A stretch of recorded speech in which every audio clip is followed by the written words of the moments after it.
Hello, air fryer വാങ്ങിക്കാൻ നിങ്ങൾക്ക് ആഗ്രഹമുള്ളവരാണോ? അപ്പോൾ നിങ്ങൾ വാങ്ങിക്കാനായിട്ട് ഇങ്ങനെ പ്ലാൻ ചെയ്തിരിക്കുന്നവരാണെങ്കിൽ ഈ വീഡിയോ ചിലപ്പോൾ നിങ്ങൾക്ക് ഉപകാരപ്പെട്ടേക്കാം.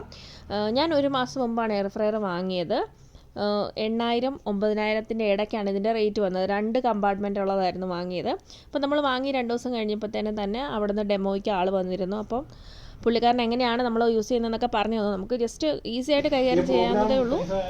ബട്ട് നമ്മൾ വിളിച്ചു, കാരണം ഇതിൻ്റെ ഏതൊക്കെ മെറ്റലൊക്കെ യൂസ് ചെയ്യാമെന്നൊക്കെ നമുക്ക് അറിയണമല്ലോ. അപ്പോൾ അങ്ങനെ ആൾ വന്ന് നമുക്ക് അതിൻ്റെ ഒരു ഡെമോ തന്നു.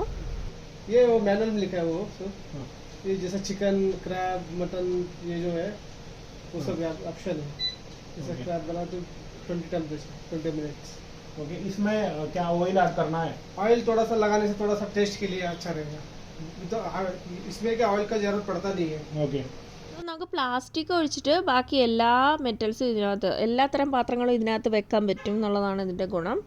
പിന്നെ ഞാൻ ബീഫും ചിക്കനും ഇതിനകത്ത് വെച്ചപ്പോൾ മനസ്സിലായ കാര്യം എന്ന് വെച്ചെങ്കിൽ ചിക്കൻ അടിപൊളിയായിട്ട് വരുന്നുണ്ട്, കുഴപ്പമൊന്നുമില്ല, പെട്ടെന്ന് തന്നെ കുക്ക് ചെയ്യും, അരമണിക്കൂറിനുള്ളിൽ തന്നെ സെറ്റായിട്ട് വന്നു.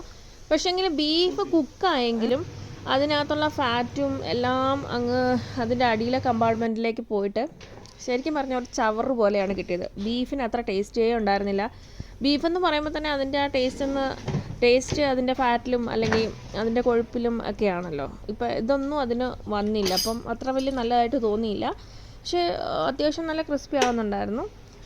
പിന്നെ ഇതിനകത്ത് കണ്ടില്ലേ, അടിയിലിങ്ങനെ അതിൻ്റെ സ്റ്റോക്ക് വന്ന് കിടക്കുന്നുണ്ടായിരുന്നു. അപ്പം ടേസ്റ്റ് ചെയ്തപ്പോൾ തന്നെ അത്ര ഭംഗിയായിട്ട് തോന്നിയില്ല, കാരണം നമ്മൾ നോർമലി ഇരുമ്പിൻ്റെ ചട്ടിയിലിട്ടാണ് വെക്കുന്നത്. അപ്പം ആ ഒരു ടേസ്റ്റ് നമുക്ക് അറിയാവുന്നതുകൊണ്ട് സെയിം ഇൻഗ്രീഡിയൻറ്റ് സെയിം രീതിയിൽ തന്നെ വെച്ചിട്ടും ഈ ടേസ്റ്റ് വരാത്തതുകൊണ്ട് ഞങ്ങൾ എന്ത് ചെയ്തു, അത് വീണ്ടും ഇരുമ്പിൻ്റെ ചട്ടിയിലിട്ടിട്ട് സെപ്പറേറ്റ് കുക്ക് ചെയ്തെടുത്തു. ആ സ്റ്റോക്കും കൂടെ ഒഴിച്ച് സെറ്റ് ചെയ്തപ്പോൾ ഓക്കെ ആയിട്ടോ.